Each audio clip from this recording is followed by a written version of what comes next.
Le Polisario est une création des militaires d'Alger et de l'Espagne. C'est ce qu'a souligné l'écrivain espagnol José María Izundia hier, lundi, lors de la présentation à Rabat de sa traduction de son livre. Le Sahara, le déclin du totalitarisme en langue arabe.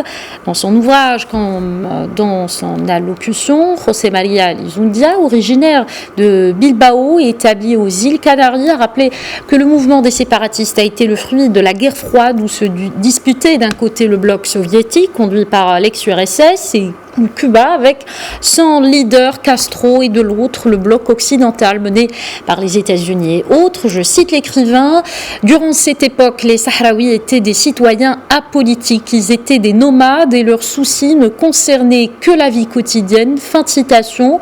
Le soutien des militaires algériens et espagnols avait commencé en 1973, soit 2 ans avant la marche verte qui a permis la libération des provinces du sud marocain, a rappelé José María Izundia. Il a également cité une série de témoignages émanant de chercheurs et d'historiens.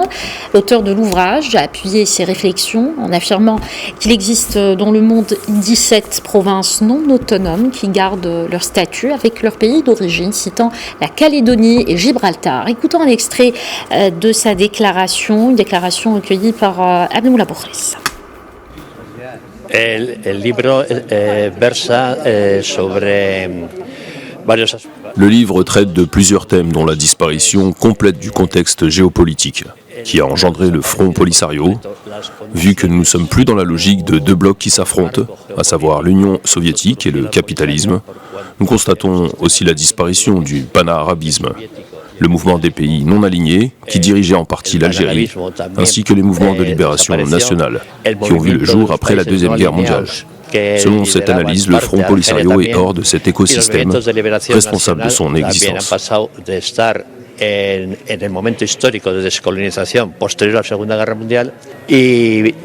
Outre la crise du Polisario, le livre traite aussi de la manière avec laquelle l'Espagne de Franco a joué un rôle en sous-main en créant de toutes pièces cette spécificité identitaire des Sahraouis.